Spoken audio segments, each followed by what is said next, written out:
Pues hola a todos también, que no estaban hace ratito. Hola, ¿cómo les fue en su examen de hace rato? Muy bien, estuvo muy fácil. Qué bueno, ¿de qué? De IBC, fue DEPA.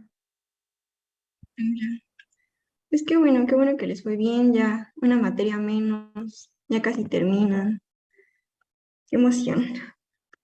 Y pues bueno, vamos a empezar con la clase de autoinmunidad. Si tienen alguna duda, eh, la verdad no sé si puedo ver las manitas, pero bueno, de todas formas, si tienen alguna duda, pues me interrumpen y ya no pasa nada, ¿va? Entonces, pues hoy vamos a ver autoinmunidad. No sé por qué no cambia. Y vamos a ver primero pues la definición de autoinmunidad, los factores que están asociados a las enfermedades autoinmunes, las enfermedades autoinmunes sistémicas y también las organoespecíficas. Y pues vamos a empezar con la definición de autoinmunidad. ¿Ustedes qué piensan que es la autoinmunidad? Pues a lo mejor podrían ser como ciertas enfermedades patológicas en las que, pues más o menos lo habíamos visto ya, ¿no? Cuando el cuerpo se ataca a sí mismo. Jesús. Ajá, creo que es más como esta ausencia de regulación, más que nada, una vez que tengamos la respuesta.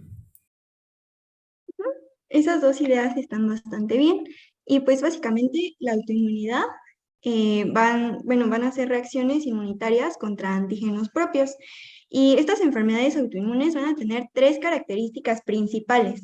La primera es que van a ser crónicas, van a ser progresivas y también se van a autoperpetuar. Y bueno, tienen estas características porque pues estas reacciones em, am- activan mecanismos que amplifican la respuesta que se encuentra contra estos antígenos propios. Y además, cuando se inician estas respuestas, también pues va a haber daño a los tejidos, ¿no? Entonces, cuando se dañan estos tejidos, pueden surgir o pueden exponerse antígenos nuevos que antes no estaban expuestos, no estaban al alcance como de nuestro sistema inmunitario, y con eso pues se puede exacerbar y perpetuarse la enfermedad.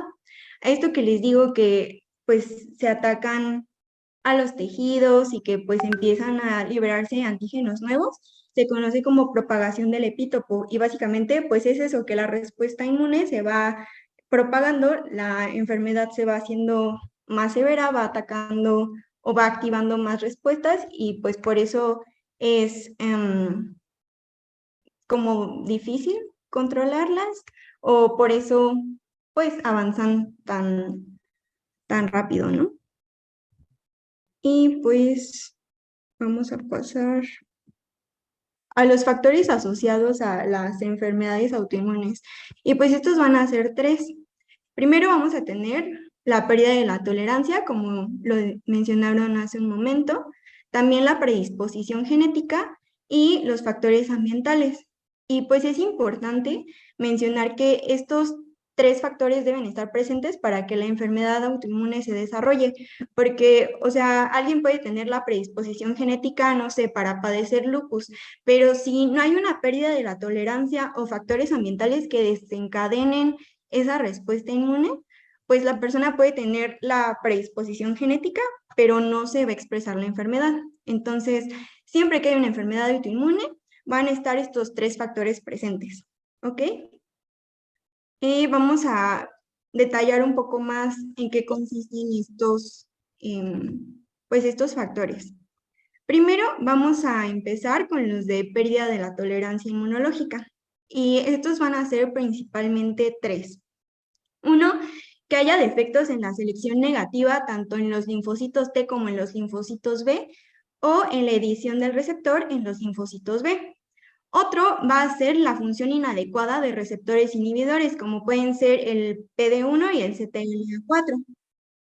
Y por último, va a ser por una presentación anómala de antígenos propios e inflamación, o también por respuestas innatas que se desencadenen pues en un inicio, ¿no? Entonces, para este mecanismo vamos a tener que, pues va a haber una infección o inflamación, ¿no? Por un lado, va a haber una activación de las células presentadoras de antígeno, que pues lo que van a hacer es expresar muchos coestimuladores. Y llega un punto en donde los coestimuladores expresados sobrepasan los mecanismos reguladores. Y esto hace que pues haya una sobreestimulación, sobreactivación de los linfocitos T y los linfocitos B. Entonces, como los linfocitos T y los linfocitos B van a estar muy activados y las respuestas para regularlos no van a estar al 100, por así decirlo, van a estar cortas, no van a poder abarcar a todos los linfocitos que se están activando, pues por eso se puede dar la pérdida de la tolerancia. Por otro lado, esta infección o inflamación lo que va a causar es una lesión celular. Y la lesión celular lo que ocasiona, pues son cambios estructurales en los antígenos propios. Por ejemplo, más adelante veremos que hay proteínas que se pueden citrulinizar. Entonces, en este caso, la citrulinización sería gracias a una lesión celular, ¿ok? Y pues cuando hay un cambio en la estructura de estos antígenos propios, se forman neoantígenos, o sea, antígenos que el cuerpo antes no había visto, que son nuevos, y por lo mismo que antes no los había reconocido, no los había visto, pues se van a presentar y con esto se va a perder la tolerancia inmunológica. Después vamos a tener a los factores ambientales, y pues estos pueden ser varios, por ejemplo, la luz ultravioleta, los solventes tóxicos, el tabaquismo, también la dieta tiene que ver mucho en el desarrollo de enfermedades autoinmunes, los traumatismos y también infecciones. Por ejemplo, aquí en la parte de infecciones,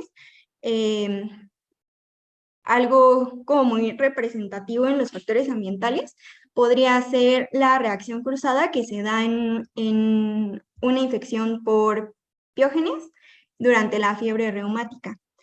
Y también porque las infecciones desencadenan respuestas inflamatorias. Y como lo vimos hace un momento, pues las respuestas inflamatorias pueden activar así mucho a los linfocitos B, a los linfocitos T y hacer que se presenten neoantígenos, ¿no? Entonces, pues sí, estos factores son importantes para el desarrollo de estas enfermedades. Dentro del apartado de predisposición genética, vamos a tener a los polimorfismos del HLA. Y porque, pues básicamente, aquí vamos a tener alguna infección o un trauma. Y se van a exponer antígenos que antes estaban ocultos, que el sistema inmune no había reconocido antes, ¿no? O también se van a formar antígenos nuevos.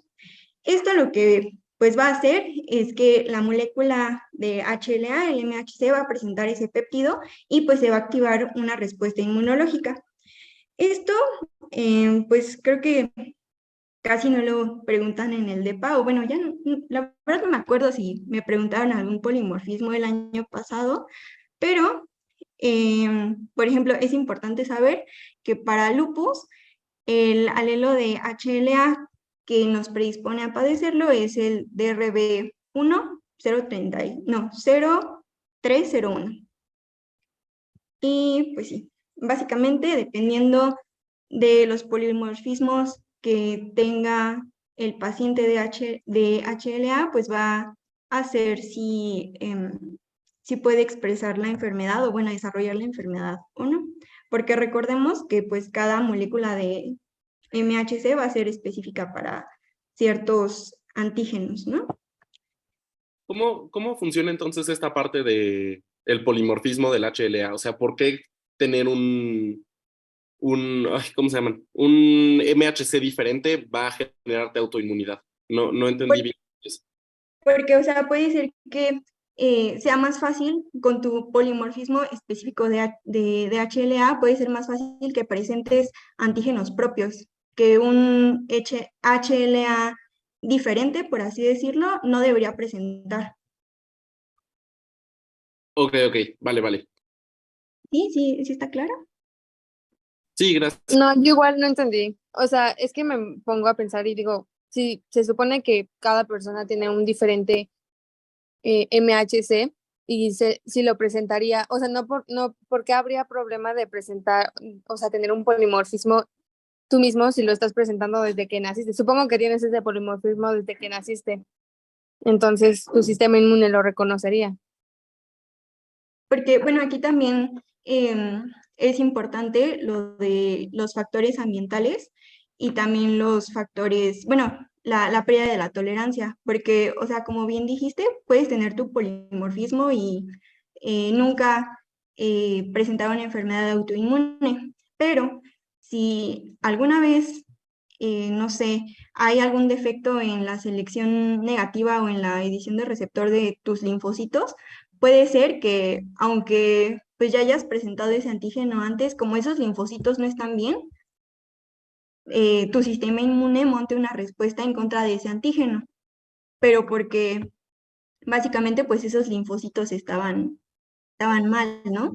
O sea, es importante lo de la predisposición genética más la pérdida de tolerancia, porque, o sea, si tus mecanismos de tolerancia están bien, entonces no importa que tu sistema inmune aún así presente antígenos propios, porque tu sistema inmune, como si te está, sí está reconociendo lo propio, o bueno, más bien no está activándose en contra de lo propio, pues no pasa nada. Pero si tienes algo que interfiera que tu sistema inmune tenga esa capacidad de tolerancia, pues ya sí va a poder actuar contra estos antígenos propios. Ok, gracias. Y yo tal vez complementando, o sea, retomaría, creo que algunos conceptos que hemos mencionado a lo largo del curso, receptores para antígenos propios generamos todo el tiempo, ¿no? Por cómo el BCR y el TCR se hacen de manera aleatoria. Entonces, por default tenemos células autorreactivas, ¿no? Porque se están generando de manera aleatoria, esas siempre las vamos a tener. Como decía Auro, mientras tengamos sistemas de tolerancia, de autotolerancia que funcionen, pues esas células se van a mantener a raya. Pero a lo mejor yo sí destacaría de manera más importante el factor ambiental, porque la predisposición genética, como decía Auro, el tener el HLA que ya te va a tener un surco que va a permitir montar un péptido propio, pues eso es una susceptibilidad genética que se hereda, ¿no? Por eso muchas enfermedades autoinmunes son hereditarias, ¿no? Es que mi mamá tuvo artritis reumatoide y la hija también tiene artritis reumatoide, ¿no? La mamá tuvo lupus y si se embarazó y fue exitoso, pues la hija tiene lupus. Entonces eso es como hereditario, porque pues heredan los alelos del HLA. Y finalmente, pues si tú presentas un péptido propio, un antígeno propio, sin inflamación, pues ¿qué pasa cuando le presentas un péptido a una célula? Cuando una célula dendrítica presenta un antígeno sin coestimuladoras. ¿Qué pasa? Justo, pues no sé, Se valencia, ¿no? Ajá. Es un mecanismo de tolerancia que tenemos normalmente. Por eso Auro decía en el factor ambiental, la infección que hace. La infección se vuelve un gatillo muy importante, no solo por reactividad cruzada, que eso es un fenómeno que puede explicar algunas enfermedades autoinmunes, pero más bien por justo generar un ambiente de inflamación en donde una célula autorreactiva de repente se encuentre con una célula que presenta un antígeno propio, pero que además ya trae coestimuladoras. Y entonces es una serie de eventos desafortunados que se juntan y que entonces en una persona susceptible, porque tiene un alelo de susceptibilidad, más un contexto de inflamación en donde se va a dar una adecuada coestimulación, pues esa persona va a empezar a activar clonas autorreactivas. Y ahora sí, esas clonas autorreactivas van a responder contra células, cualquier célula que no sea una presentadora de antígeno, pero que esté expresando el péptido propio, porque ya la activó una dendrítica previamente. Y André. Doctor, diría que siempre debe existir esta infección previa, pues, este inmunocompromiso o esta alteración de la respuesta del sistema inmune como detonante para una enfermedad autoinmune. O sea, yo creo que sí siempre, pero lo que no se ha demostrado es que siempre sea una infección. Lo más seguro es que siempre tenga que haber un fenómeno inflamatorio, porque justamente eso es lo que te va a dar el conjunto de señales que te va a permitir montar una respuesta adaptativa, porque hay que tener en cuenta que las enfermedades autoinmunes son enfermedades de la inmunidad adaptativa, porque dependen del reconocimiento de un antígeno propio.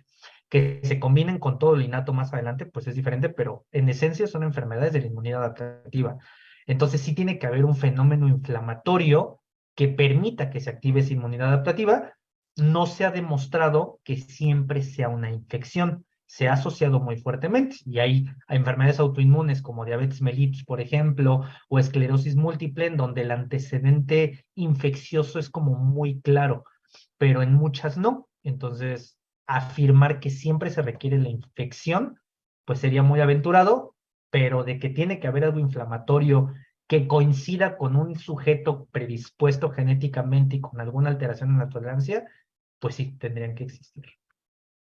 Ok, doctor. ¿Y más o menos cuánto tiempo es como en promedio lo que tarda en activarse esta respuesta autoinmunitaria? Variable. O sea, de que hagas una respuesta adaptativa contra un antígeno propio, pues lo mismo que contra cualquier antígeno, un par de semanas. El problema es si el antígeno es como, está muy oculto o está en bajas cantidades, qué tanto se perpetúa la infección, digo, la activación inicial del sistema para generar muchas clonas o poquitas clonas. Es súper variable la presentación de las enfermedades autoinmunes. Ok, doctor, sí. Gracias. Creo que Joss y Fer, pero dejo a Ah, Auro. sí. Yo porque yo no Bueno, metí mi cuchara. bueno, es que yo tenía la duda de que cuando se refieren al elo de susceptibilidad, es porque es más probable que un linfocito desarrolle un TCR, o sea, imaginando que en la situación de que ya se produjeron coestimuladores, es alelo de susceptibilidad, pero porque es más factible que un TCR sea específico para lo que vaya a presentar o porque alelo de susceptibilidad y no otros alelos o polimorfismos. Más que para que un TCR lo reconozca es, o sea, cada alelo de HLA, cada forma que puede tener un HLA, A, un B, un C, un DR, un DP, un DQ, ¿qué los hace diferentes a uno del otro? Los aminoácidos que hay en la región del surco, principalmente, ¿no? Son las regiones del HLA con mayor variabilidad. Entonces, más que la factibilidad de que un TCR, de que un TCR reconozca el antígeno, sería la capacidad que tendría esa estructura tridimensional del surco de montar algún péptido propio. Eso es lo que haría ese alelo, un alelo de susceptibilidad, es lo que decía Auro hace ratito. Cada HLA, cada una de estas moléculas que les muestra en la tabla, tiene la capacidad de mostrar péptidos propios relacionados con alguna estructura relacionada con esa enfermedad, ¿no? Como los péptidos citrulinados o posiblemente algún péptido relacionado con insulina o con alguna proteína que se expresa en los islotes pancreáticos, etcétera. Pero lo que le confiere esa capacidad de presentar el antígeno propio es las características estructurales del surco del MHC. Vale, vale, gracias.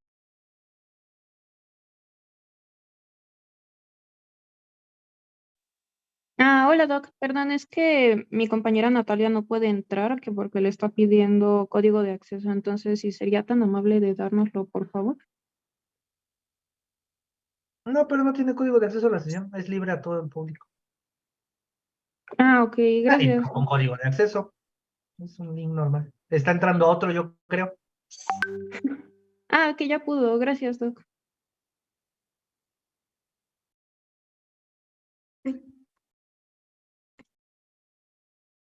Ay, perdón, ya no hay más dudas. Es que me apareció aquí una barrita y la traté de cerrar, pero ya se cambió a la siguiente. Pero, No, ninguna. ¿vamos bien? Sí. Bueno, entonces, dentro de las predisposiciones genéticas, también vamos a tener mutaciones monogénicas y van a ser principalmente dos síndromes. El síndrome poliendocrino autoinmunitario tipo 1, que también se conoce como APC, y esto lo que va a tener es una mutación en aire, va a ser una enfermedad autosómica recesiva y va a afectar a la tolerancia central, o sea, la que se da en los órganos linfoides primarios. Y después vamos a tener la inmunodisregulación con poliendocrinopatía, enteropatía ligada a X, que también se conoce como IPEX. Y aquí vamos a tener una mutación en FOXP3, va a ser ligada a X, por lo que pues va a afectar a los hombres. Se va a expresar en los hombres y va a afectar la tolerancia periférica, que pues es la que se da en los órganos linfoides secundarios. de estas enfermedades, pues eso es como lo más relevante que tienen que saber ahorita, ¿va? Y por último, dentro de la predisposición genética, también vamos a tener que los factores hormonales son importantes. Y pues se ha visto que las enfermedades autoinmunes son más prevalentes en las mujeres, en el sexo femenino, porque los estrógenos crean un ambiente proinflamatorio. Y como hace rato lo mencionó el doctor, pues este ambiente proinflamatorio nos va a favorecer a que linfocitos autorreactivos pues puedan montar una respuesta en contra de un antígeno propio. Y pues esto sería todo en cuanto a los factores. Aquí les va una recomendación para cuando estemos viendo las diferentes enfermedades, que hagan como una tablita, así para que se facilite un poco más poder revisar sus apuntes después, o no sé. De todas formas, la presentación también tiene como este tipo de tablita y al rato se las voy a pasar, pero pues por si lo quieren ir anotando así, está perfecto. Y pues vamos a empezar con las enfermedades autoinmunes sistémicas. Y primero vamos a tener a... No sé por qué no cambia. Vamos a tener al lupus. Y lo que va a pasar aquí en el lupus es que pues vamos a tener genes que nos van a predisponer a padecer la enfermedad y esto nos va a llevar, como lo vimos hace rato, a tener linfocitos que sean autorreactivos, que reaccionen contra algún antígeno propio. Y por otro lado también vamos a tener desencadenantes, como la radiación ultravioleta. Este es el desencadenante más significativo, o pues sí, más significativo del lupus. Y pues esto va a llevar a las células en apoptosis. Lo que va a pasar aquí es que pues sí se lleva a las células a apoptosis, pero va a haber una eliminación inadecuada de los núcleos, por lo que va a haber una carga muy alta de antígenos nucleares. Esto lo que va a hacer es que pues estos antígenos nucleares propios van a estimular a los linfocitos autorreactivos y pues se van a producir anticuerpos en contra de estos antígenos nucleares. Y pues los complejos antígeno-anticuerpo que están con un anticuerpo antinuclear y su antígeno nuclear, pues van a ser endocitados por las células, principalmente por los linfocitos B y por las células dendríticas plasmocitoides. Y por una parte, en los linfocitos B estimulan la producción de más anticuerpos y también van a activar o a estimular a los a las células dendríticas plasmocitoides.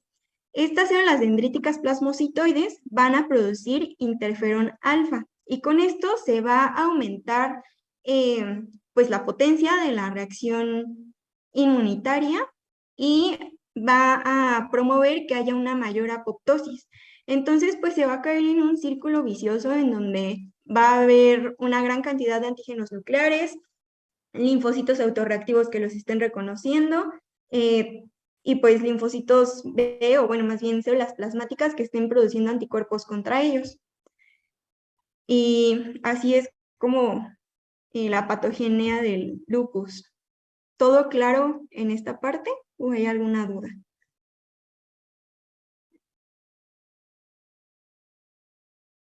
Entonces, el antígeno Diana como tal es DNA o algo así. Exactamente. ADN, histonas, proteínas no histonas, complejos de proteínas plasmáticas, básicamente cualquier componente que se contenga en el núcleo de las células. Y es por eso que esta enfermedad es sistémica, ¿no? Porque pues casi todas las células de nuestro cuerpo contienen núcleo. Entonces, el mecanismo de daño de esta enfermedad va a ser depósito de inmunocomplejos de anticuerpos antinucleares. Entonces, si decimos que en esta enfermedad hay depósito de inmunocomplejos y también anticuerpos antinucleares, ¿qué tipo de hipersensibilidad es? 3. Tres. Y 2. Eh, Dos por Exacto, anticuerpos. exacto, muy bien. Sería hipersensibilidad de tipo 3 porque hay un depósito de estos inmunocomplejos de anticuerpos antinucleares y 2, justo por los anticuerpos antinucleares. Y los factores que nos ponen en riesgo para poder padecer esta enfermedad van a ser polimorfismos en HLA-DR2, DR3, en el receptor para inmunoglobulina gamma, R3B, deficiencias de complemento, luz ultravioleta, defectos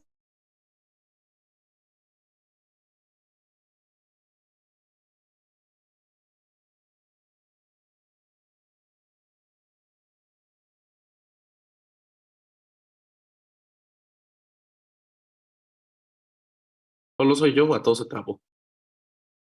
Ah, No no, sé creo si que como- todos. A todos, creo. Sí, creo que para todos. Esperemos que regrese. Doc, preguntita rápida. ¿Y el doctor Cérvulo? Ahí anda, todo bien. Nos vemos el miércoles con él que les va a dar trasplantes Ah, ok. para que ya no lo extrañen. Doctor, una duda. ¿En el examen viene la parte de inmunodeficiencias secundarias? Sí. Ok, vale.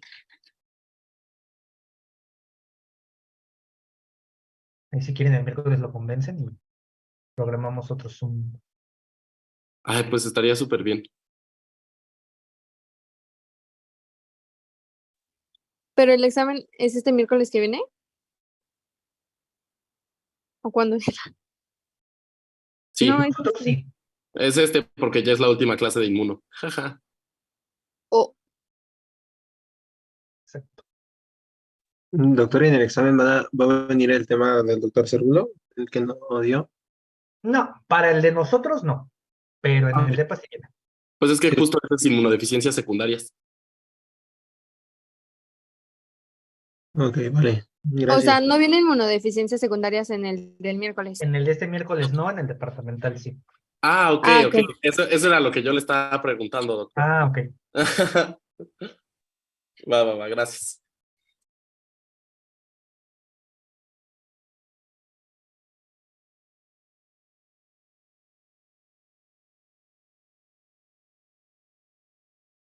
Perdón, creo que mi internet anda un poco inestable el día de hoy.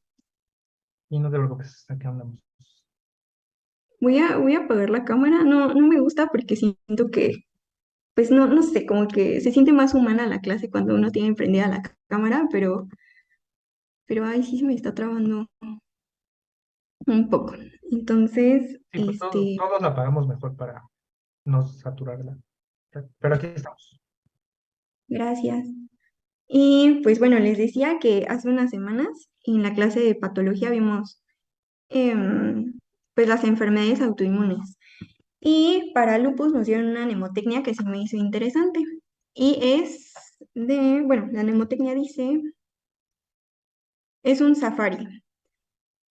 Por eritema malar, que es esto que vemos aquí en la paciente, que se dice que tiene forma de alas de mariposa.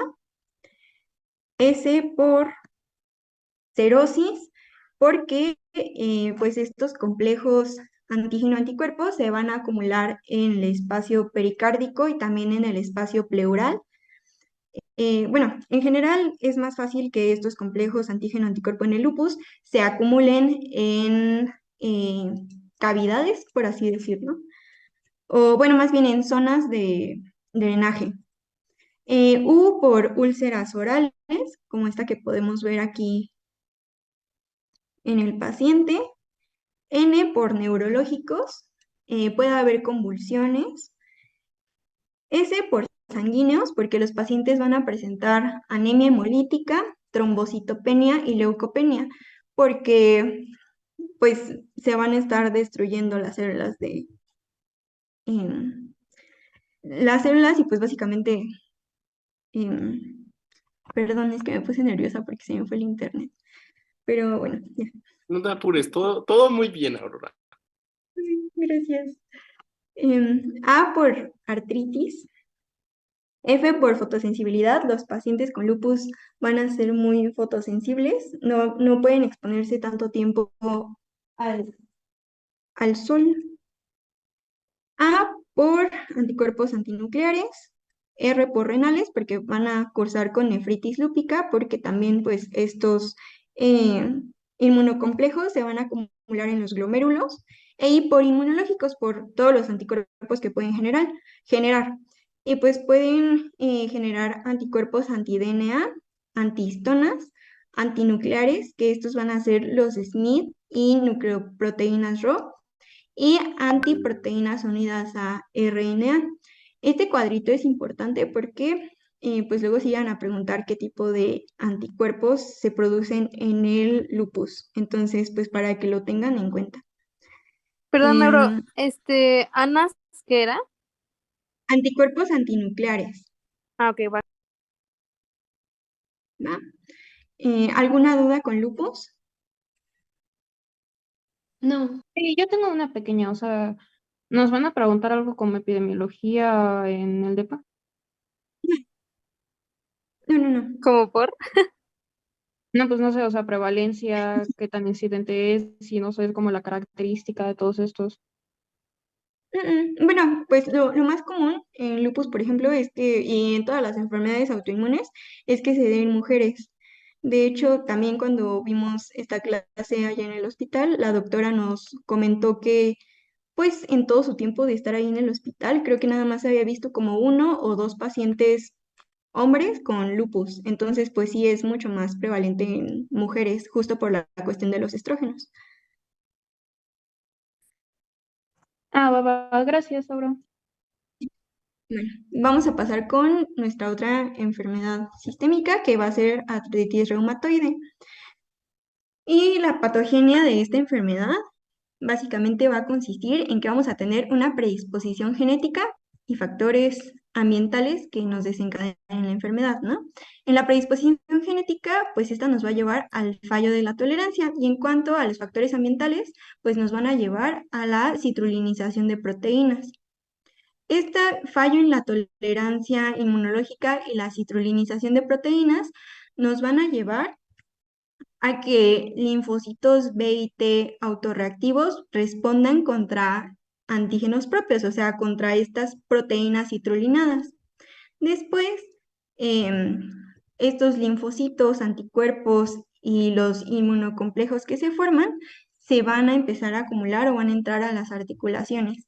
Y ya dentro de las articulaciones lo que va a pasar es que pues también va a haber una presentación de estas proteínas citrulinadas a los linfocitos T, que por un lado van a favorecer la diferenciación de los linfocitos B a células plasmáticas, y así pues la producción de anticuerpos antipéptidos citrulinados.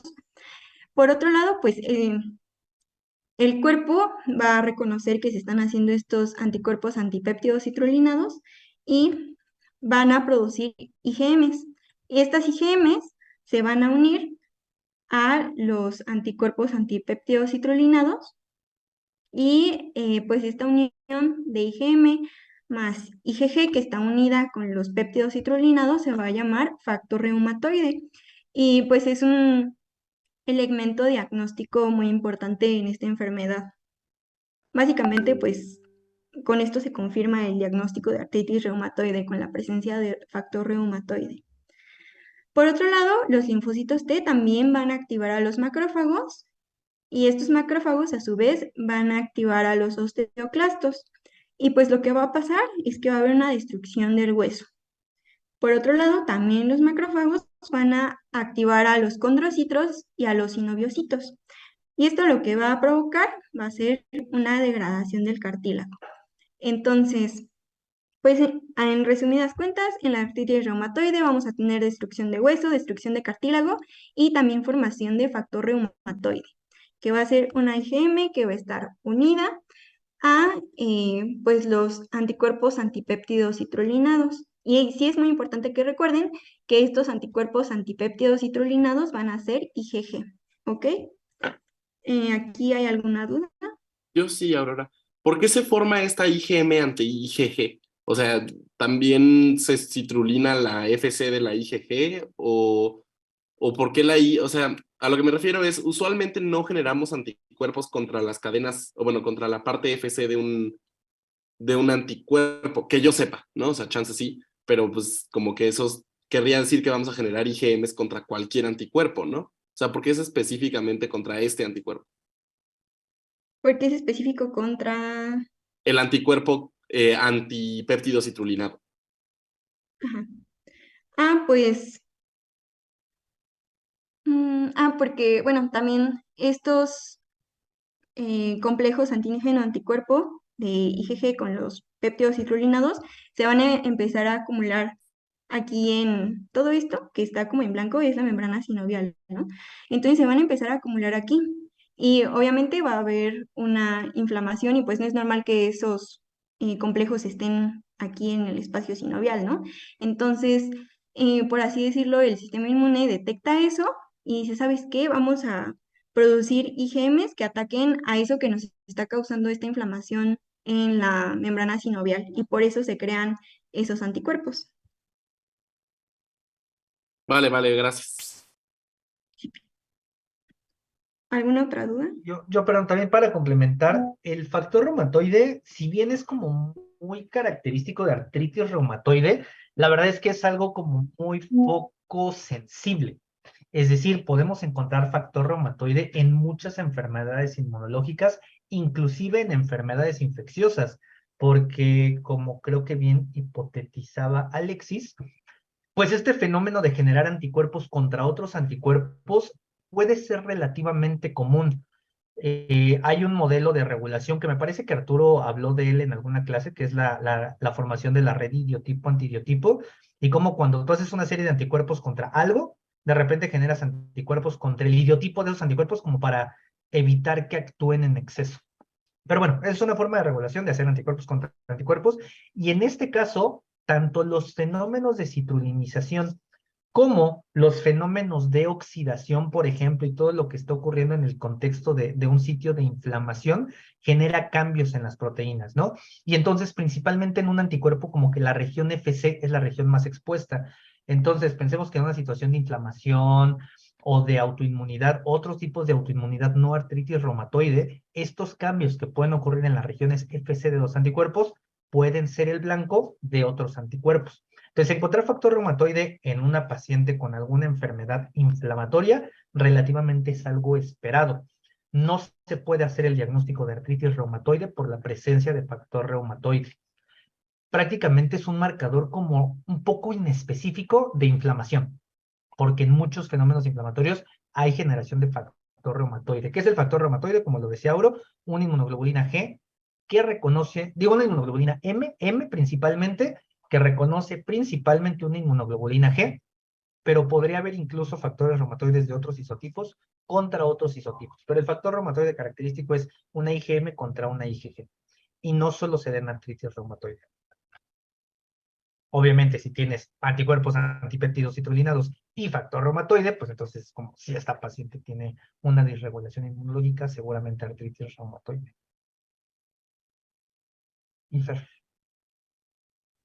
Sí, dos preguntas. ¿Cómo sabemos que tiene factor reumatoide? O sea, ¿se le hace una ELISA? ¿Qué se le hace para saber que está ahí presente? sí, se busca por ELISA, el factor reumatoide. Ah, ok.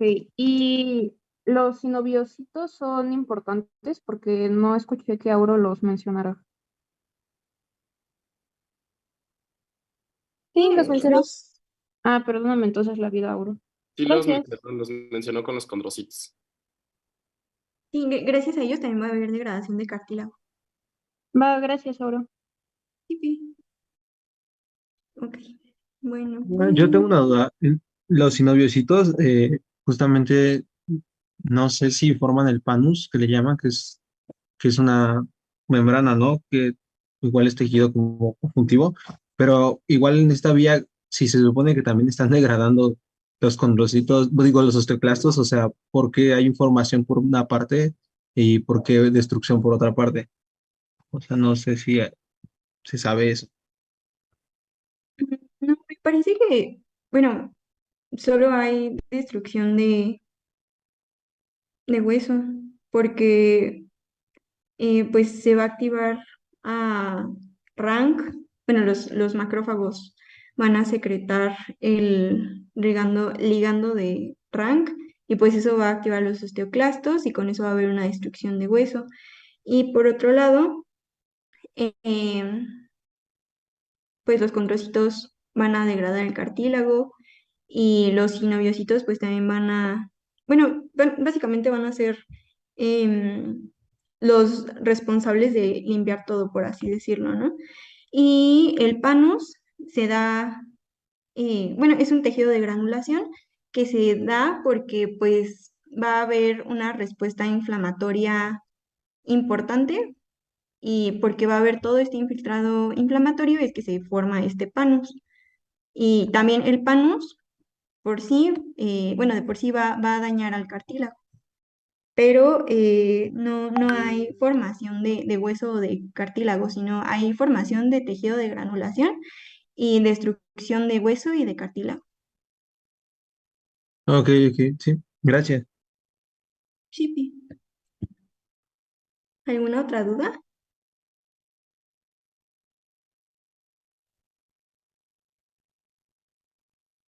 Bueno, pues vamos a pasar a la siguiente parte. Eh, los antígenos Diana en la artritis reumatoide van a ser los péptidos citrulinados y, pues en estos péptidos se va a cambiar una arginina por una citrulina y por eso son citrulinados. El mecanismo de daño, como lo vimos hace rato, va a ser depósito de inmunocomplejos. Entonces, esta va a ser una enfermedad de hipersensibilidad tipo 3. Y las manifestaciones clínicas van a ser artritis y pues los dedos de los pacientes se pueden ver de esta manera. Pueden tener una desviación cubital, dedo en cuello de cisne, que si pueden ver, la falange distal está como em, doblada y esto le da su característico aspecto de cuello de cisne. También puede haber dedos en ojal, pulgares en Z o deformidad en tecla de piano, porque si podemos ver aquí, la mano se ve como si fuera una U. Y también vamos a tener sinovitis y anquilosis, que va a ser una disminución del movimiento de la articulación, o bueno, que les cueste trabajo mover la articulación. Y esto en parte se va a deber justo por el panus que mencionábamos hace rato. Y también va a haber nódulos reumatoides que van a estar mediados por una hipersensibilidad de tipo 4. Y los nódulos son estos nodulitos que podemos ver en la mano de la paciente. E histológicamente vamos a poder ver así el infiltrado de células. ¿Hay alguna duda con artritis? Yo tengo una, Aurora. Entonces, si nos llegaran a preguntar cuáles son los tipos de hipersensibilidad que se ven en artritis reumatoide, ¿nada más mencionamos la 3 por el mecanismo de daño o se menciona también a la 4 porque pues están las manifestaciones? La 3 porque puede haber pacientes que no desarrollen nódulos reumatoides, pero, o sea, en sí, el mecanismo de daño o la hipersensibilidad más significativa en esta enfermedad es la 3 porque se depositan estos inmunocomplejos. Va, gracias, Aurora. Bueno, pues vamos a pasar a las enfermedades. Ya me iba a pasar a las órganos específicas sin decir los factores de riesgo. Vamos a tener que son polimorfismos en HLA-DR1, 4, el tabaquismo y como todas las enfermedades autoinmunes, pues va a ser más común en mujeres. Ahora sí vamos a pasar a las órganos específicas y vamos a comenzar. ¿Qué pasó? Perdóname la existencia. Otra duda. Es que casi siempre la artritis reumatoide se manifiesta en personas, bueno, en pacientes geriátricos, ¿no? Pero ¿de qué dependería que se manifestara en un paciente de menor edad, como no sé, por ejemplo, un adulto joven o en pacientes pediátricos, o no se manifiestan ellos? Lo que tengo entendido es que es más común en personas de la tercera edad, pero me imagino que el hecho de que se presente antes de esa edad, pues se debe, bueno, ajá, se debe relacionar con los factores desencadenantes, por ejemplo, el tabaquismo, ajá, pero cierto, es más común en personas mayores, la artritis reumatoide. Ah, ok. Gracias, Aura. Ahora, perdón, si bien también esto del tabaquismo como factor súper condicionante del desarrollo de artritis reumatoide, pues obviamente es algo que pues no afecta en los primeros años que el paciente o la paciente fuma. La realidad es que también es súper frecuente o como parte del diagnóstico diferencial de artritis reumatoide, siempre hay que considerar la osteoartritis pues asociada a fenómenos degenerativos, ¿no? Al exceso del uso de la articulación, obesidad que condiciona mayor desgaste de las articulaciones, etcétera, porque clínicamente comparten algunas características. El punto es, la osteoartritis sí es súper frecuente en pacientes de la tercera edad y la artritis reumatoide suele iniciar en pacientes un poco más jóvenes, tampoco tan jovencitos como el lupus, pero sí pacientes que estamos hablando de 30, 40 años tal vez, en donde una artritis degenerativa no es tan frecuente. Pero si esto se desencadena un poco más adelante, alrededor de los 50 años, por ejemplo, como que el diagnóstico sí se vuelve un poco más complicado porque pues, hay que diferenciar ahora lo degenerativo de lo inflamatorio. Ya. Ah, ok, perfecto. Gracias, Doc. Gracias, doctor. Pues ahora vamos a pasar a las enfermedades órgano-específicas y comenzamos con enfermedad de Graves. Eh, Creo que todavía no empiezan el bloque de endocrino, la verdad, no sé si ya vieron tiroides, pero Sí, ¿ya vieron Se tiroides? supone. sí. Ya. Ok. Bueno, pues estos nos vamos a dar como un breve repaso para entender el mecanismo de la enfermedad de Graves, ¿va? Y de forma normal, vamos a tener que la hipófisis va a secretar hormona estimulante de la tiroides, o sea, TSH, que en resumidas cuentas va a promover la síntesis y liberación de hormonas tiroideas. Y pues cuando ya se sensa que hay suficiente cantidad de hormonas tiroideas, cuando ya no se necesitan, estas van a hacer una retroalimentación negativa a a la hipófisis para que ésta ya no secrete TSH y así ya no se estimule su producción. Ok, pues esto pasa en condiciones normales, en condiciones fisiológicas, pero en la enfermedad de Graves lo que pasa es que pues sí va a haber esta liberación de TSH por parte de la hipófisis, pero también va a haber una producción de anticuerpos que van a actuar o van a unirse al receptor de TSH y lo van a estimular. Entonces es como si se secretara TSH también. Y de igual forma, llega un punto en donde se sensa que ya no se necesitan más hormonas tiroideas, la hipófisis detiene la producción, pero esa retroalimentación negativa no va a hacer nada en contra de la producción de anticuerpos. Entonces se siguen produciendo anticuerpos, estos anticuerpos siguen estimulando al receptor de TSH y se siguen produciendo hormonas tiroideas. ¿Ok? Entonces, pues O sea que los aquí el fallo estaría en la, en la parte de la regulación negativa. O sea, no se censa esa parte que la T3 y T4 es suficiente. sí se sensa. Y de hecho, o sea, la hipófisis dice, ah, bueno, ya, yo ya no produzco más TSH, ¿no? Pero tienes a estos anticuerpos que están actuando como si fueran la TSH y están estimulando a los receptores de TSH.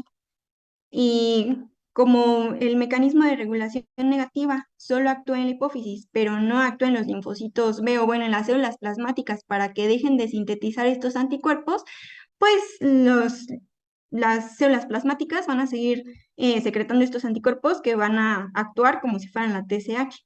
Pero aquí el fallo es justo ese, que hay un anticuerpo que te está estimulando a los receptores de TSH. No, sí es cierto, sí. Gracias. Yupi. Y pues esto va a hacer que haya una cantidad enorme de hormonas tiroideas. ¿Ok? Ahora, ¿Qué pasa? ¿De qué depende que ese anticuerpo llegue ahí? O sea, es un factor genético, pero bueno, me lo estoy imaginando, ¿no? Pero ¿cómo llega ahí?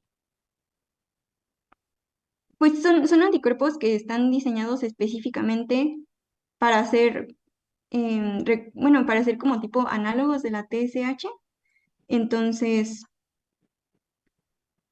por eso llegan ahí, porque son específicos para ese receptor.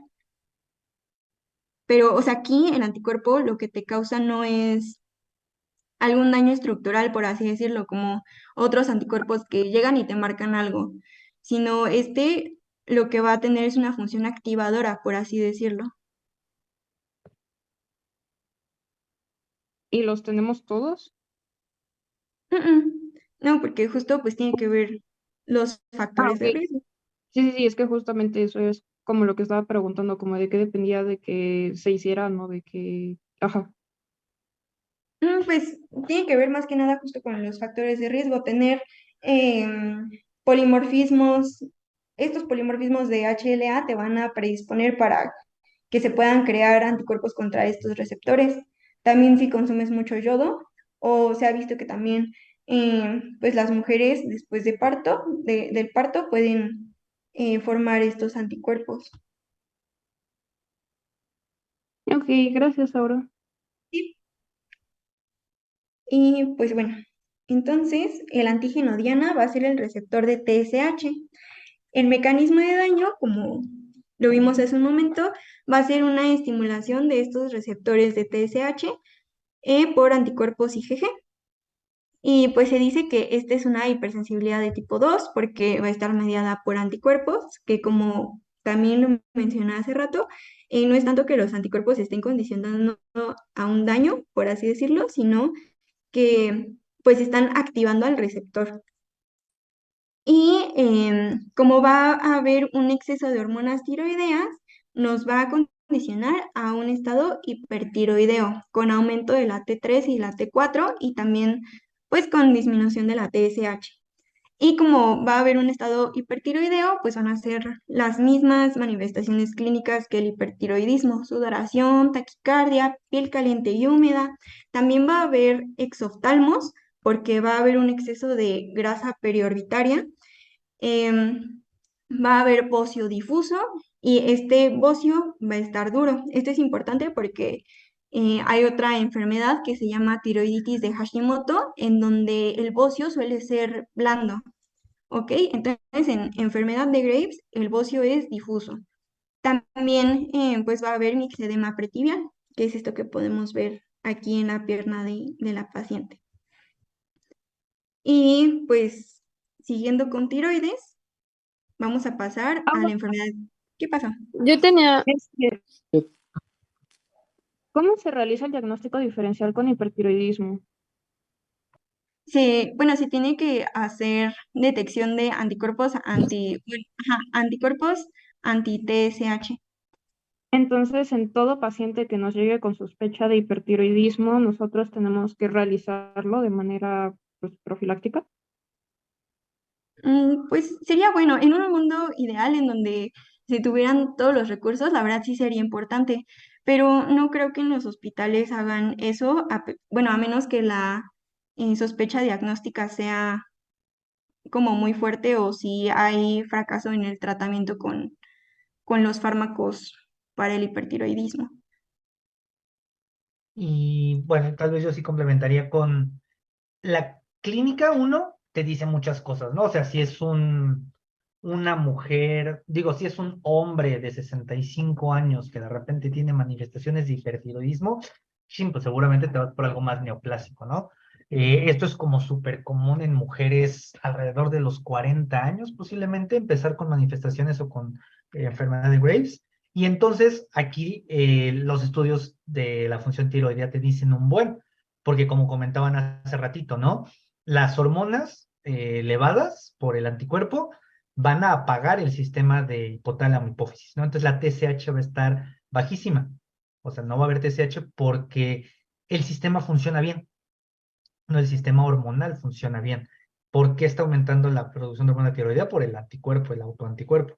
Entonces, si tú identificas un patrón de hormonas tiroideas de hipertiroidismo con TSH baja, lo más seguro es que sea enfermedad de Graves, ¿no? Entonces, si tú encuentras la TSH normal, oye, a lo mejor el problema está más arriba, ¿no? Y entonces a lo mejor es un factor meramente hormonal, inclusive tal vez neoplásico, un tumor en hipófisis, por ejemplo, que esté produciendo TSH a pesar de que hay hormonas elevadas, y entonces pues ya no vas a buscar anticuerpos de manera intencional. Recuerden, y eso yo sí esperaría que lo tengan como muy presente de IB2, del ¿por qué pides una prueba diagnóstica? No, no es como para ver qué sale, sino tú ya tienes como muy segura una hipótesis y entonces necesitas como asegurarte, ¿no? Disminuir la incertidumbre.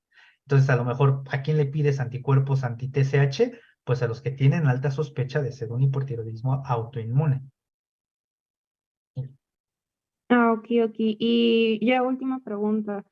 ¿La enfermedad de Graves tiene algún tratamiento o cura?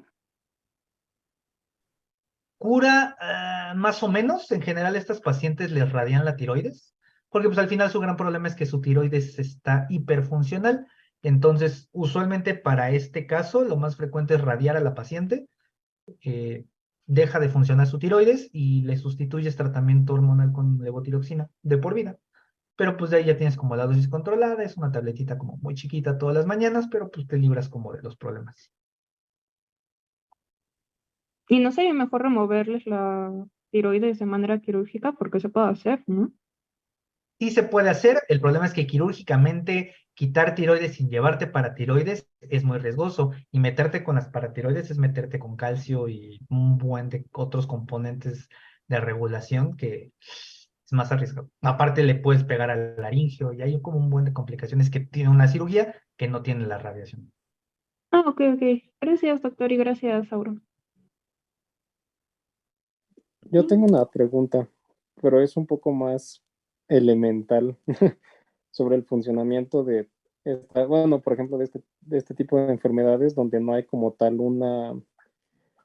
o sea, que creo que como tal no hay una inflamación, sino que no hay una estimulación de receptores. O sea, ¿en qué momento? O sea, o si bien el polimorfismo es como una configuración específica del surco del MHC para presentar cierto antígeno, por ejemplo, en este caso, ¿en qué momento esa parte específica del receptor para TSH, o sea, fue incrustada en ese MHC? Porque, o sea, para que hubiera llegado ahí, pues solamente dos formas, ¿no? O sea, o fue como fagocitado de alguna forma y luego presentado, o luego fue expresado de alguna forma dentro de las células y pues se presentó en el MHC1, pero, o sea, como que no me cabe, o sea, como que no entiendo todavía esa parte. O sea, en los demás sí, porque, o sea, hay no antígenos y se citrulinan las proteínas y así. Pero en este caso que no hay como pareciera ser que no hay un daño del, del receptor, creo, o no sé si estoy entendiendo mal. Tal vez yo los llevaría a tratar de reflexionar en todas las células nucleadas, todas, tienen MHC clase 1 en su superficie, ¿no? Por default, siempre. Y no siempre hay inflamación, ¿no? Nosotros vimos al MHC clase 1 como la vía de presentar péptidos propios, digo, péptidos de antígenos de células tumorales o de virus. Pero de manera normal, el MHC clase 1 en general tiene que tener un péptido adentro, ¿no? Siempre tiene que montar un péptido en el surco para expresarse en la superficie. ¿Qué monta si no tiene una infección por virus o si no tiene una transformación tumoral? ¿De dónde sale ese péptido? Pues suele ser una proteína, ¿no? Que es procesada. Exactamente, siempre es un péptido propio. Por lo tanto, sí o sí, toda la vida, todo el tiempo, estamos presentando péptidos propios. Eso es un hecho porque necesitamos tener MHC de clase 1 en la superficie de nuestras células para identificarnos como, para que se identifiquen las células entre sí como células humanas, células genéticamente de ese individuo. Entonces, siempre ocurre, siempre estamos presentando antígenos propios porque siempre estamos montando cachitos de proteínas propias en los MHCs de clase 1. Eso siempre ocurre. Por eso el MHC de clase 2 es como más inducible, porque acuérdense que solo con citocina se expresa MHC de clase 2, en general solo en células presentadoras de antígeno, y todo lo que sea de clase 2 en general sí es más asociado a cosas externas. Pero el de clase 1 siempre sí o sí son antígenos propios. Entonces, pues siempre está como este factor de que siempre estamos presentando péptidos propios, y ahora júntalo con otros factores ambientales o de disregulación o de pérdida de la tolerancia que comentaba ahora al inicio, y pues ya tienes autoanticuerpos contra algo. Ok, ok, gracias, doctor. Gracias, doctor. Pues vamos a pasar a otra Yo tengo enfermedad. una última duda, perdón, Auro. Sí. En esta hay factores de riesgo como lo vimos con algunas otras, bueno, con las otras patologías como HLA-DR1 o ese tipo de cosas, ¿o no? Sí, hay tres principales factores de riesgo. Bueno, el polimorfismo que nos condiciona para padecer enfermedad de Graves va a ser en HLA-DRB1 y DRB3. Ay, creo que está aquí en la otra diapositiva para que lo anoten. Aquí. Esto también, un alto consumo de yodo y posparto, que es justo lo que dijo, o bueno, mencionó Mike en el chat hace rato. También por esto se relaciona con que sea una causa de hipertiroidismo en mujeres jóvenes. Vale, gracias. Sí. Mm, Bueno, vamos a pasar con la otra enfermedad de la tiroides, que va a ser la tiroiditis de Hashimoto. Aquí el antígeno diana va a ver bueno, va a ser la tiroglobulina o la peroxidasa tiroidea. Em, bueno, me parece que alguien tiene una duda. Es que era la pregunta sobre si la TSH era alta o baja, porque al inicio pensaba que era alta por la tanta estimulación de los receptores y pues baja, pero creo que sí se quedó en baja. Ujú, la TSH es baja porque, o sea, tus hormonas tiroideas T3 y T4 van a estar muy altas porque este anticuerpo te está estimulando a los receptores. Pero justamente como las hormonas tiroideas están muy altas, pues le dicen a la hipófisis, ¿sabes qué? Ya no secretes TSH. Entonces la TSH va a estar baja. Ah, ok, ok, gracias. ¿Sí? Mm, Bueno, ahora sí, en la tiroiditis de Hashimoto, pues quedamos que los antígenos diana van a ser la tiroglobulina y la peroxidasa tiroidea, que pues estas van a ser muy importantes en la síntesis de hormonas tiroideas. Entonces, como va a haber antígenos contra la tiroglobulina y la peroxidasa tiroidea, pues va a haber una muy baja producción de T3 y T4, lo que nos va a llevar a un aumento de la TSH, porque se está pensando que nos falta producir T3 y T4. Y pues esto lo que nos va a dar o lo que va a hacer es que haya una proliferación e hipertrofia tiroidea, porque se está estimulando pues de manera importante a la tiroides. Y el problema justo es que no se pueden sintetizar la T3 y la T4 porque pues no hay tiroglobulina y tampoco hay peroxidasa tiroidea. Entonces, el mecanismo de daño de esta enfermedad pues va a ser un anticuerpo que va a desencadenar la muerte celular mediada por células linfocitos T citotóxicos. Y pues va a ser una hipersensibilidad de tipo 2 y de tipo 4.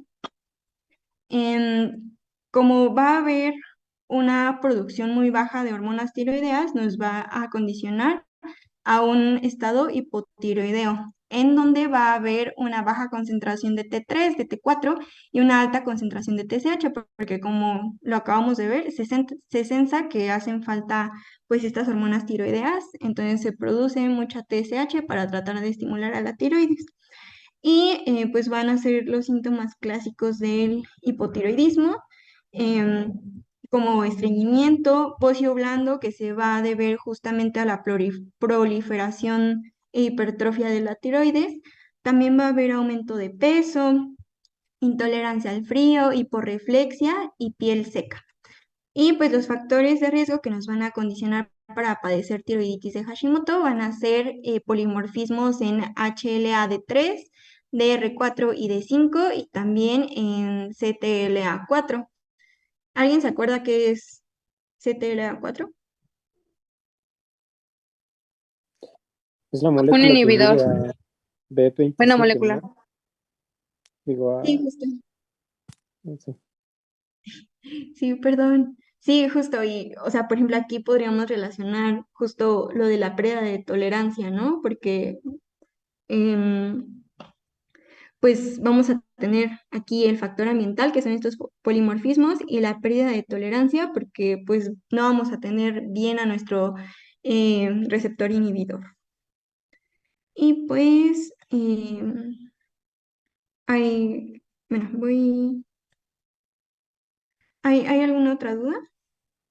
Yo, la misma de hace rato, entonces el diagnóstico diferencial con hipotiroidismo va a ser igual por clínica, pero entonces, ¿en qué pacientes se va a estar presentando con mayor frecuencia o cómo vamos a sospechar de que es por Hashimoto?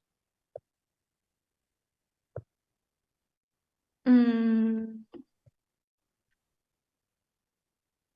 Creo que en este caso es el único padecimiento de hipotiroidismo que causa bocio. O sea, ujú. como es el EVA TSH, pues es el único que te va a generar un bocio, pero no estoy seguro. Justo. Clásicamente el bocio está más asociado a hipertiroidismo, pero aquí como va a haber una hipertrofia de la glándula tiroides, o sea, hipertrofia que se haga más grande, por eso es que se puede diferenciar por clínica. Ah, ok, gracias, Auro, y gracias, Alexis. Gracias, Alexis.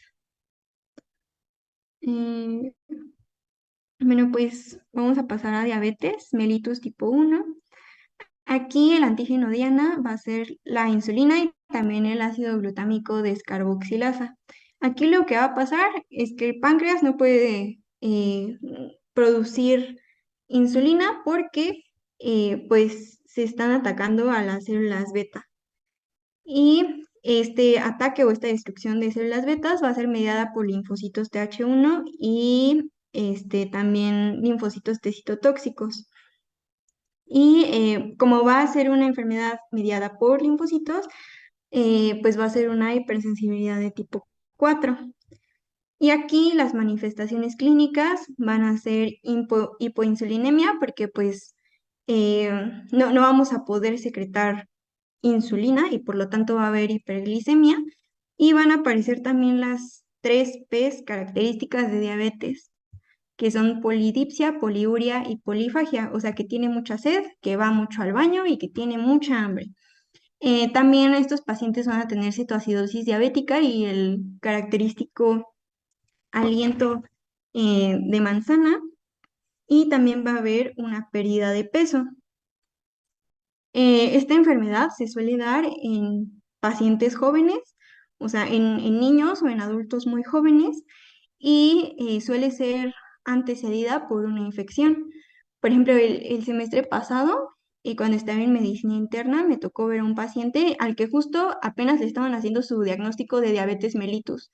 Era un paciente de 19 años que cursaba con polidipsia, poliuria, polifagia y una pérdida intencionada de peso en 2 meses de 10 y tantos kilos. Y el antecedente de importancia que había tenido era que le había dado COVID. Entonces, después de tener COVID, empezó a perder peso, pero pues él lo asociaba con la infección por COVID, pero pues ya después fue al doctor y al hacerle una prueba de glucosa vieron que tenía hiperglicemia y pues ya le hicieron más estudios para poder ver si era diabetes mellitus tipo 1 y resultó que sí era. En este caso, le mandaron a hacer pruebas de justo de eh, contra la ácido glutámico descarboxilasa y también insulina. Y pues así se dieron cuenta de que tenía diabetes mellitus. Y pues los factores de riesgo que nos van a condicionar para padecer esta enfermedad van a ser los polimorfismos de HLA, DR3, DR4 y justo también las infecciones víricas. Y en el ABAS mencionan característicamente las infecciones por Coxsackie. ¿Todo bien con diabetes? Sí, todo bien. Ok. Em, Vamos a Bueno, pasar a... y las personas entonces, los que nacen, bueno, los niños que ya nacen con esto, entonces no fue porque hayan tenido no sé, alguna infección o algo así, ¿no? O sea, ya nacieron con los anticuerpos. Pues bueno, Ah, es que característicamente se antecede la infección vírica y bueno, lo que van a tener van a ser linfocitos que van a ser autorreactivos, no como tal anticuerpos contra la insulina o el ácido glutámico descarboxilasa. ah, ok. Sí. Mm, Creo que hay algo en el chat. Ah, eh, Vamos a pasar con la miastenia gravis. Y pues esta va a ser una enfermedad en donde el antígeno Diana va a ser el receptor de acetilcolina. Y pues en condiciones normales, en nuestra placa neuromuscular, vamos a tener que pues la acetilcolina se une a sus receptores y esto favorece un flujo de sodio que pues va a favorecer la contracción del músculo. Y bueno, pues se va a dar todo el fenómeno de contracción, ¿no? Pero en la miastenia gravis va a haber un anticuerpo que esté bloqueando estos receptores de acetilcolina.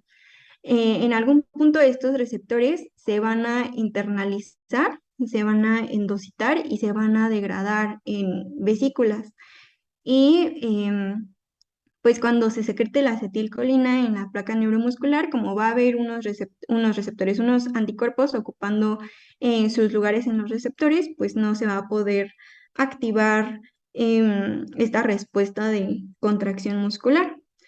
Entonces, como podemos ver, el mecanismo de daño van a ser anticuerpos que van a estar unidos a los receptores de acetilcolina en la placa neuromuscular. Y como es una enfermedad mediada por anticuerpos, va a ser una hipersensibilidad de tipo 2. Y como no va a haber contracción muscular, pues los pacientes van a cursar con parálisis flácida, con debilidad muscular, también con, bueno, asociado a la debilidad, tosis palpeoral, que es lo que conocemos comúnmente como el párpado caído, van a tener diplopía, o sea que van a ver doble, por así decirlo, también van a tener fatiga, disfagia y disnea. Y los factores de riesgo más significativos para padecer esta enfermedad son polimorfismos en el HLA-D3 y B88. Y ahora con el síndrome de Goodpasture, aquí vamos a tener que el antígeno Diana va a ser una cadena de la colágena de tipo 4 que se va a encontrar principalmente en la membrana basal glomerular y hematoalveolar, o sea, en riñón y en pulmón, ¿no? Son los órganos que van a ser afectados más frecuentemente por este síndrome de Goodpasture. Y aquí el mecanismo de daño va a ser inflamación mediada por complemento y también la fracción cristalizable de los anticuerpos. Y pues va a ser una hipersensibilidad de tipo 2 justo porque está mediada por anticuerpos. Sus manifestaciones van a ser en caso de que se ataque a la membrana basal glomerular, glomerulonefritis, que va a ser rápidamente progresiva. Esta glomerulonefritis se va a traducir en una lesión renal. También los pacientes van a cursar con hematuria, oliguria, azoemia y activación del sistema renina-angiotensina-aldosterona. Y cuando ataca la membrana basal hematoalveolar, vamos a tener hemorragia pulmonar que se va a traducir como hemoptisis, o sea que los pacientes están tosiendo sangre prácticamente, o bueno, expulsando sangre de las vías aéreas, ¿no? Del árbol bronquial. Y los factores de riesgo para padecer esta enfermedad van a ser polimorfismos en HLA-B8, DR2 y también lesiones renales, porque pues si hay una lesión renal que esté activa, va a ser más fácil para estos anticuerpos tener acceso a la colágena de la membrana basal de los glomérulos. ¿Todo vamos bien? Sí, vamos bien. Sí, Auro, gracias. Ok, gracias.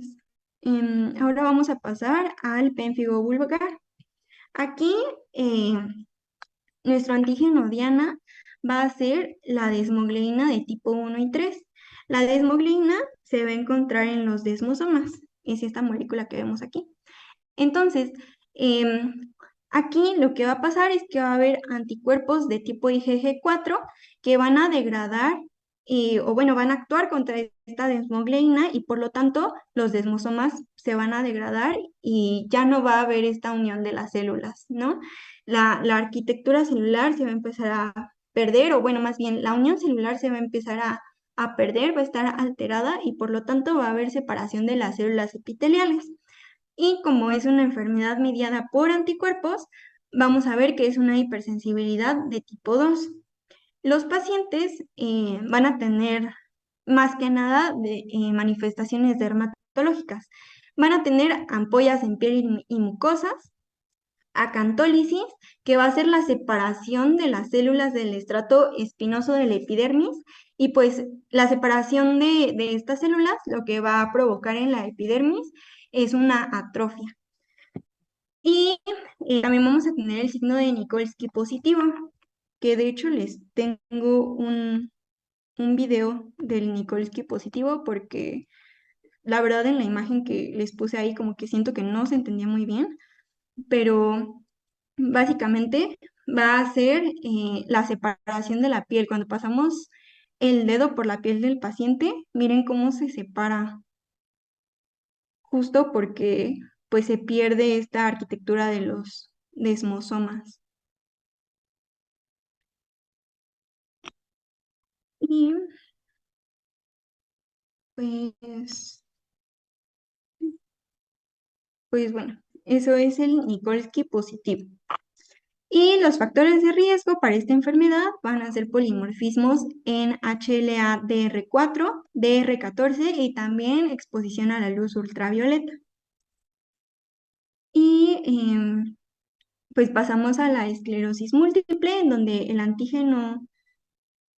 ¿Hay alguna duda? Perdón. Yo tenía un Auro. Entonces, ¿se descaman cuando se les aplica fuerza como en el signo de Nikolsky o simple y sencillamente se van descamando por la vida, por el roce de su ropa y así? Se van descamando por el roce de su ropa. Ay, por ejemplo, mira aquí este paciente, como su piel ya no tiene esa arquitectura de unión que les da los desmosomas, entonces se va a empezar a descamar, que es lo que pasa justamente en la acantólisis, ¿no? Que es esta separación de las células del estrato espinoso. Entonces, o sea, solitas las células se van a empezar a separar, el paciente se va a empezar a descamar, haciendo sus actividades diarias, y nosotros, o sea, esto que tú como médico le pasas la mano a la piel del paciente y se va descamando, eso sería el Nikolsky positivo. Pero ahora sí que a simple vista podrías ver que el paciente se está descamando sin tú hacerle como el Nikolsky pues es un signo que ya tú haces, pero clínicamente como signo podrías ver que el paciente pues sí se descama. Ok, ok. Gracias, Auro. Sí. Y bueno, pues pasamos con la esclerosis múltiple, en donde el antígeno diana va a ser la mielina.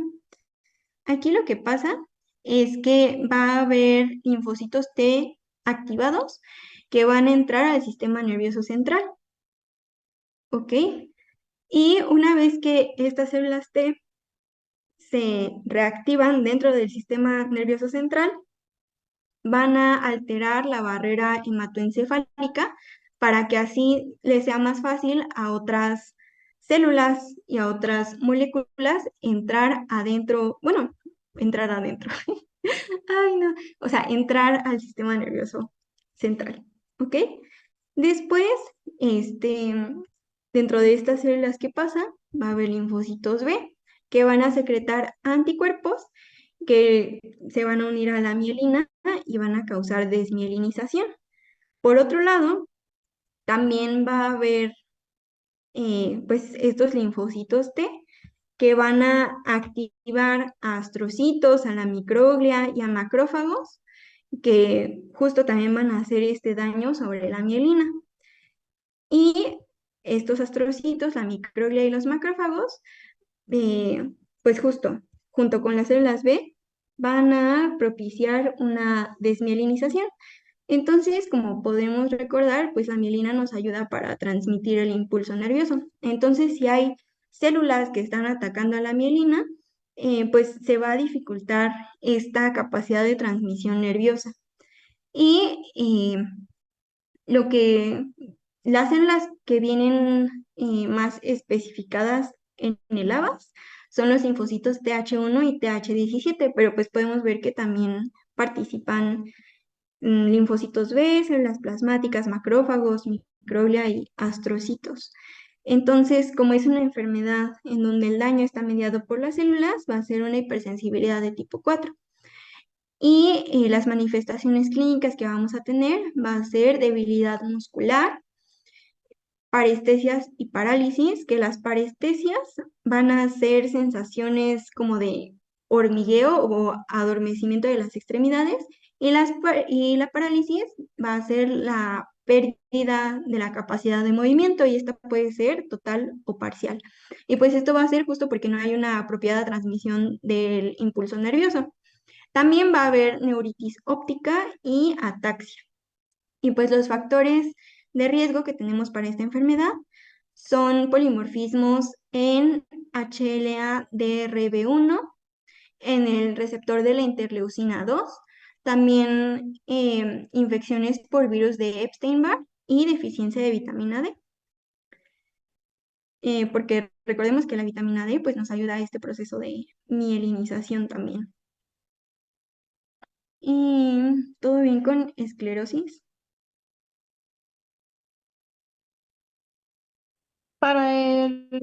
O sea, para fines del programa de inmunología, nada más nos debemos de saber la esclerosis múltiple o también la lateral amiotrófica. La múltiple. Ah, ok, ok. Gracias, Auro. Ah, bueno, también otra duda. Aparte de linfocitos B, ¿qué otras células podrían entrar? Aparte de linfocitos B, linfocitos T, también puede haber, pues sí, linfocitos T y ahí dentro pues puede haber justo TH1, TH17, también puede haber CD8. Ah, ok, ok. Gracias. Y pues vamos a pasar con la anemia perniciosa y es nuestra penúltima enfermedad sistémica. Y aquí los antígenos Diana van a ser dos: el factor intrínseco y las células parietales gástricas. Recordemos que las células, esto todavía no lo han visto, ¿sí? En fisio, No, o ya lo vieron. ¿Sí? Bueno, pues sí, las células, o sea, en fisio no, pero, o sea, ajá. en esto se ve, ¿no? Creo. Sí. Pues, pues bueno, vamos a dar una pequeña recapitulación. Recordemos que las células parietales van a estar ubicadas en el fondo del estómago y van a producir factor intrínseco. El factor intrínseco es muy importante porque es el que nos va a ayudar a la absorción de la vitamina B12. La vitamina B12 se une al factor intrínseco y solamente unida al factor intrínseco es que em, puede ser absorbida, ¿no? Puede pasar al ileo. Entonces, en esta enfermedad va a haber anticuerpos en contra del factor intrínseco o de las células parietales gástricas. Y si va a haber anticuerpos que te están destruyendo al factor intrínseco o que están impidiendo que se absorba, pues no va a haber absorción de vitamina B12. Y como esta va a ser una enfermedad mediada por anticuerpos, va a ser una hipersensibilidad de tipo 2. Y dentro de las manifestaciones clínicas, como le dice su nombre, vamos a tener un síndrome anémico que se va a expresar como una anemia megaloblástica, o sea que vamos a ver a las células así muy, muy grandes. También va a haber algo que se llama glositis de Hunter, que es básicamente que la lengua de los pacientes sufre una inflamación y sus bordes se ven lisos y muy brillosos, como podemos ver aquí en la foto. También va a haber gastritis crónica atrófica y síntomas neurológicos como confusión, porque como lo vimos en la diapositiva pasada con la esclerosis múltiple, pues la vitamina B12 va a ayudar al proceso de mielinización. Entonces, si no tenemos B12, pues tampoco va a haber mielinización y eso nos causa los síntomas neurológicos. Y por último, vamos a tener a la púrpura trombocitopénica idiopática. Aquí los antígenos que van a ser Diana van a ser las glucoproteínas 1B y 3A que van a estar en las plaquetas. Estas glucoproteínas van a participar en la agregación plaquetaria durante la cascada, o bueno, durante el proceso de hemostasia. Y lo que van a hacer es que las plaquetas se puedan unir, que pueda haber una unión plaqueta-plaqueta, porque hay otras glucoproteínas que participan en la unión plaqueta-endotelio, pero estas específicamente son las que hacen posible la unión plaqueta-plaqueta. Aquí lo que va a pasar es que va a haber anticuerpos IgG contra estas glucoproteínas. Y como van a estar en las plaquetas, entonces pues va a haber fagocitosis de las mismas. Y como es una enfermedad mediada por anticuerpos, pues va a ser una hipersensibilidad de tipo 2. Y al no haber plaquetas, o bueno, más bien como estas plaquetas se están fagocitando, se están destruyendo, pues los pacientes van a cursar con trombocitopenia, que va, bueno, se considera trombocitopenia cuando hay por abajo de 150.000 plaquetas por microlitro. También van a tener petequias, manchas purpúricas y hemorragias mucocutáneas como las que podemos ver aquí en los labios del paciente. ¿Y alguna duda con las enfermedades, con la púrpura o con cualquiera de las otras ¿Factores enfermedades? de riesgo tiene esta? No, o bueno, no encontré. Ok, vale, gracias. Y Los eso sería. anticuerpos, yo tengo una duda, ¿los anticuerpos siempre son IgG o, bueno, recuerdo que en lupus dijiste que los antipéptidos utilizados eran IgM o IgG también? ¿En lupus? Ajá, En lupus son. No. En artritis reumatoide. Porque lupus, bueno, ajá, en artritis reumatoide también son IgG, los que se unen a los péptidos citrulinados. Los que participan en lupus, pues van a ser inmunocomplejos, pero la literatura no especifica qué tipo de anticuerpos son. Pero los que sí son IgG son los de artritis reumatoide. cierto, sí, me estaba confundiendo, pero entonces, pues todos los que mencionamos aquí de anticuerpos son IgG. Ujú, exacto. Ok, ok, sí, gracias. Y de nada.